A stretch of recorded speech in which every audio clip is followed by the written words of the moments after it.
Februari mosi mwaka 2025, Tanzania ilishuhudia mwanzo mpya wa elimu yetu baada ya Rais wa Jamhuri ya Muungano wa Tanzania Mheshimiwa Dr. Samia Suluhu Hassan kuzindua rasmi sera ya elimu na mafunzo ya mwaka 2014 toleo la mwaka 2023.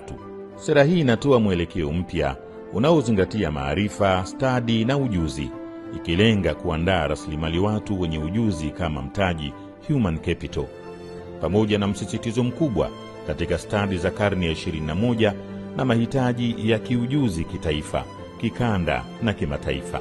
Maono yetu ni kusomesha watoto wetu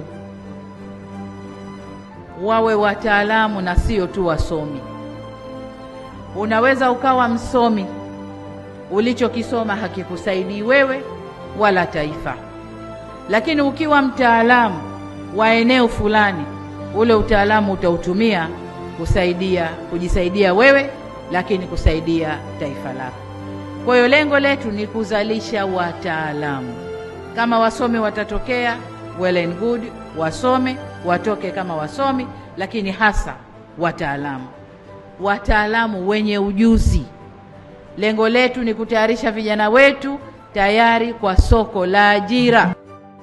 Kwa kuhamasisha masomo ya sayansi, serikali imeanzisha Samia Scholarship kwa wanafunzi waliofanya vizuri zaidi katika masomo ya sayansi, uhandisi, teknolojia na elimu tiba.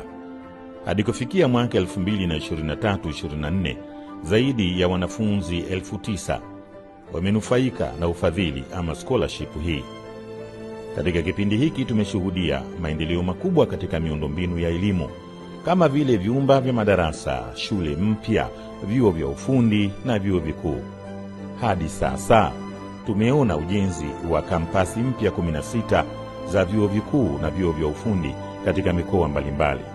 Kwa upande wa mikopo ya elimu ya juu, jumla ya wanafunzi 830,000 wamenufaika na mikopo ya shahada ikiwa na gharama ya shilingi trilioni 8.2. Katika shule za sekondari, vyumba vya madarasa vimeongezeka kutoka 17,000 mwaka 2020 hadi 48,473 mwaka 2024. Idadi ya shule mpya za sekondari imeongezeka kutoka 5,280 mwaka 2020 hadi 5,807 mwaka 2024, huku idadi ya wanafunzi ikiongezeka kutoka 2,273,073 hadi 2,606,095,750.